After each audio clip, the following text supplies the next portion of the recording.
Hi friend, welcome back. तो आज हम आपको इस वीडियो में आपको बताने वाले हैं, अगर आप भी कंपनी या बैंक से अगर आप लोन लेते हैं और अगर आपको परेशान बैंक वाले या कंपनी वाले करते हैं कोविड-19 लॉकडाउन में, तो आप लोगों को क्या करना चाहिए। हमने इसके ऊपर काफ़ी वीडियो बनाए, बट आज हम आपको इस वीडियो में एक छोटी सी स्टोरी बताने वाले हैं, रियल स्टोरी, ना कोई फेक ना कोई बनावटी। और आपको इस स्टोरी से एक सीख मिलेगी और मुझे यकीन है कि आपके अंदर भी एक हौसला ज़रूर आएगा। तो मेरा आपसे रिक्वेस्ट है, आप इस वीडियो को शुरू से लेके अंत तक वॉच करना। चलिए शुरू करते हैं। दोस्तों मैं आपको बता दूं, एक ऐसा पर्सन है जो कि मुंबई का रहने वाला था। दोस्तों कोविड-19 में उसने लोन लिया था। जैसे कि कोविड-19 के पहले उसने लोन लिया था, बट कोविड-19 के अंडर में ही उसका जो EMI है वो चालू था और बहुत दिक्कत था, बहुत प्रॉब्लम था। वो बेचारा इतना परेशान हुआ कि उसके पास खाने के लिए भी पैसे नहीं थे। परेशान हुआ, जॉब चला गया, नौकरी चली गई, हर तरफ से महामारी, करे तो करे क्या करे। बैंकों को लेटर लिखा कि हमें राहत चाहिए, हमें टाइम चाहिए, हम EMI नहीं दे पाएंगे। बट आपको पता है कि बैंक और कंपनी का पैसा अगर रहेगा तो कोई बैंक कोई कंपनी अपना पैसा नहीं छोड़ेगी। वो तो पैसा लेने के लिए पूरी कोशिश करती ही है। घर पे आके धमकी देना, उल्टी पुल्टी बातें करना, लीगल नोटिस भेजना, कॉलिंग पे कोर्ट में ले जाने की बात करना, जेल करवा देने की बात करना, बहुत सारे सवाल तरह तरह के दिमाग में डाल देना। वो आदमी अपना नंबर बंद कर दिया और बैंक से बात करना सब कुछ एकदम छोड़ दिया और ये सोचा कि मैं कंपनी और बैंक का पैसा नहीं दूंगा, मैं छुप के बैठूंगा और देखता हूं कि कब तक बैंक और कंपनी वाले हमें खोजते हैं, कैसे परेशान करते हैं, क्या करते हैं। उसने अपने घर वालों को बोल दिया, कोई भी बैंक वाले आए बता दो कि नहीं है, पैसा अभी दिक्कत है और अभी जिसने लोन लिया है वो नहीं है, बीमार है, ऐसा वैसा। बट बैंक वाले माने नहीं, परेशान करते रहे और इतना परेशान कर दिया कि वो आदमी के पास कोई ऑप्शन नहीं बचा। फिर उसने एक दिन कॉल किया, डायरेक्टली बोला कि मैं पैसा देना चाहता हूँ बट मैं पैसा कोर्ट में दूंगा। कोर्ट में जब मैं सारा जो ड्यू है एक साथ कोर्ट में पैड करूंगा, मैं कोर्ट के सिवा पैसा कहीं नहीं दूंगा। ये बातें डायरेक्टली उसने बोला और बैंक वाले की तरफ से रिप्लाई आया, नहीं हमें कोर्ट में पैसा नहीं चाहिए, हमें पैसा चाहिए तो आपके हाथ से ही चाहिए, या तो आप ऑनलाइन पेमेंट करो। उसने बोला नहीं, आप मुझे जो करना है आप कीजिए, मैं 1 रुपये नहीं दूंगा तो कोर्ट में दूंगा। तो बैंक वाले उसका ऐसा क्या बात है कि ये पैसा कोर्ट में देने की बात करता है। उसने सारी कोशिश कर लिए, सब कुछ करने के बाद फिर उसने क्या किया कि बोला कि आप मुझे नोटिस जारी करो, कोर्ट से हमारे पास नोटिस भिजवाओ और हम कोर्ट में हाजिर होंगे और जज के सामने हम पेमेंट करेंगे। पहले अपनी दास्तान बताएंगे कि हमारे संग क्या हुआ था और आप लोगों ने हमारे संग क्या बदतमीजी, क्या बेसुलूकी किया। जब उसने ये सारी बातें बोली तो बैंक वालों को लगा कि चलो ठीक है, हम आपको नोटिस जारी करवाते हैं, आप कोर्ट में ही हाजिर हो जाइए और कोर्ट में ही पेमेंट कीजिएगा, ऐसा वैसा सारी चीज़ें।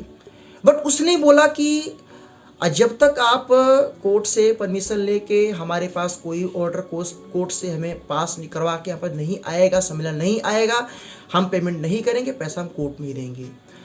उसने ये बातें तय कर लिया और अपने घर वालों को बोल दिया कि जो होगा देखा जाएगा, हम गलत नहीं हैं, क्योंकि हम पैसा लिए हैं तो पैसा तुमको देना ही है। बट हमें ये देखना है कि हमारा कानून कहाँ तक सपोर्ट करता है। और उसने पहले से सारी चीज़ें सोच रखी कि हमारे संग इतना गलत हुआ, गाली गलौज सुनना, धमकी देना और परेशान करना, सब कुछ कर ले, पैसा अगर हम इन्हें देते हैं तो इनका और भाव बढ़ेगा। उसने बोला कि हम पैसा कोर्ट से देंगे। बैंक वालों ने कुछ महीने कुछ टाइम देखा तो सोचा कि हम कोर्ट से नोटिस भिजवाएंगे, सम्मेलन भिजवाएंगे, आपको हाजिर होना पड़ेगा, पैसा देना पड़ेगा। दोस्तों आप यकीन नहीं मानेंगे, कोई भी कोर्ट से नोटिस नहीं आया, कोई सम्मेलन नहीं आया, कुछ भी नहीं आया। वो बंदा इंतज़ार किया, कुछ भी कॉलिंग वॉलिंग आना बंद हो गया। उसने 6 मंथ वेट किया, कुछ भी नहीं हुआ। जो भी टीम आने वाली थी, रिक्रूट टीम, कोई नहीं आना, सब कुछ बंद हो गया। ऐसा क्यों हुआ? उसने गया वो बंदा गया बैंक मैनेजर से बात किया, बोला कि इतना लोन है और मैंने इतना टाइम मांगा था कि कोर्ट से हम पैसा देंगे, बट कोर्ट से कोई इशू करवाइए, आप सम्मेलन भिजवाइए, कोर्ट से परमिशन दिलवाइए, हम पैसा कोर्ट में ही देंगे। तो उसने सारी चीज़ें वहाँ पे मैनेजर को बताई। मैनेजर ने बोला कि आपके संग तो गलत हुआ है। और उसने गलत हुआ क्या था, उसने बैंक को पहले ही मेल किया, लेटर डाल दिया और सब कुछ करने के बाद बैंक वाले गाली गलौज धमकी भरे कॉलिंग सब कुछ करने लगे। उसने बोला कि जब हमारे दर्द को ये लोग नहीं समझ सकते, हम तो पैसा लिए हैं, पैसा तो हमें देना ही है, जब ये लोग हमें नहीं समझ सकते तो हम इन्हें क्यों समझें। उसने इस चीज़ को ठान लिया और लास्ट में बैंक वाले कुछ भी नहीं किए, कोई एक्टिविटी नहीं किए, बंद कर दिए। क्योंकि कोर्ट में कोई भी केस जाता है तो दोनों पक्ष की बातें सुनी जाती है, तब फैसला होता है। और बैंक समझ गया कि हमने गलत किया है, अगर कोर्ट में केस गया तो हम उल्टा फंसेंगे, क्योंकि हमने जो बदतमीजी किया है तो आरबीआई के खिलाफ है। दोस्तों उस पर्सन ने कोई पेमेंट नहीं किया, बाद में उस पर्सन ने खुद अपनी मर्जी से सेटलमेंट किया कि मैं पैसा देना चाहता हूं, मैं बैंक का पैसा नहीं मारूंगा। दोस्तों मैं आपको बता दूं, एक रियल बातें थी जो हमें सामने वाले पर्सन ने बताया, बट नाम को हाइड करने के लिए बोला कि नाम ना शेयर करें। बट इसके माध्यम से आपको एक सीख मैं देना चाहता हूँ, लाइफ में कभी किसी से मत डरना। जो इंसान डर गया समझो उसकी ज़िंदगी का आखिरी पल है। हम ये पूछते हैं आपसे कि आप क्यों डरते हैं। देखिए, बैंक का पैसा है तो पैसा देना है, बैंक का पैसा बेईमानी करना गलत है, कंपनी का पैसा बेईमानी करना गलत है, बट जो रूल्स बनाए हैं आरबीआई के, जो नियम बने हैं उसके अंडर में अगर कोई नहीं रहेगा तो पैसा कैसे आप उसको आप देंगे। तो लाइफ में कभी भी किसी से मत डरना। अगर कोई आपको पैसा दिया है तो उसके पीछे उसको भी बेनिफिट है, जितना फ़ायदा आपको है उससे कई गुना बेनिफिट उसको भी है। तो कभी भी दोस्तों लाइफ में किसी का पैसा आप लेते हैं तो पैसा देने की क्षमता रखना जरूर, बट कोई आपको अगर डराए धमकाए गाली गलौज करे, आपको मारने की बातें करो तो पैसा कभी मत देना। जो लीगल तरीका है उस हिसाब से पैसा देना, बट किसी के डर के मारे या किसी के गाली गलौज सुन के पैसा आप देंगे तो आप कायर है। क्योंकि ज़िंदगी में देखिए कोई बड़ा नहीं है, भगवान ने इस कोविड-19 में सबको एक समान बना दिया है। आपको पता है रात और दिन सबका एक साथ होता है, ना कोई बड़ा ना कोई छोटा।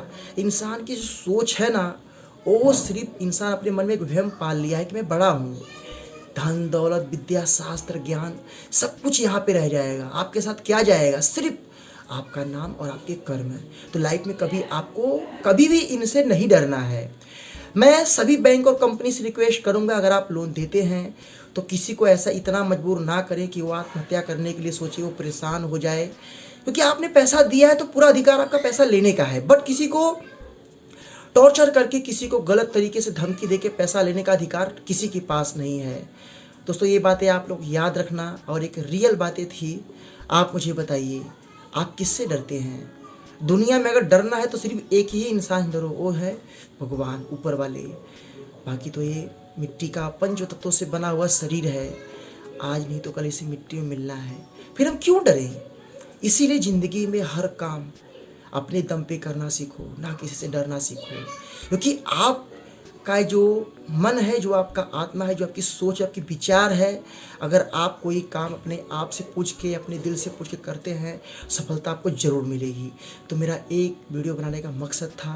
मैं आपसे रिक्वेस्ट करूंगा किसी भी कंपनी, किसी बैंक से ना डरें। पैसा आपका है, पैसा उनका पैसा है, तो आज नहीं तो कल आप उनको देना है ज़रूर। बट आपको अगर ये बोले कि आपको हम जेल भेजेंगे, ये कर देंगे, वो कर देंगे, तो इससे कभी मत डरना। कोर्ट में कोई भी केस जाता है पहले दोनों पक्ष की बात सुनी जाती है। ऐसे जज साहब फैसला नहीं सुना देते हैं, क्योंकि लोन आपने लिया है तो उसको भी बेनिफिट है। आप एक बार जरूर इस चीज़ को सोचना।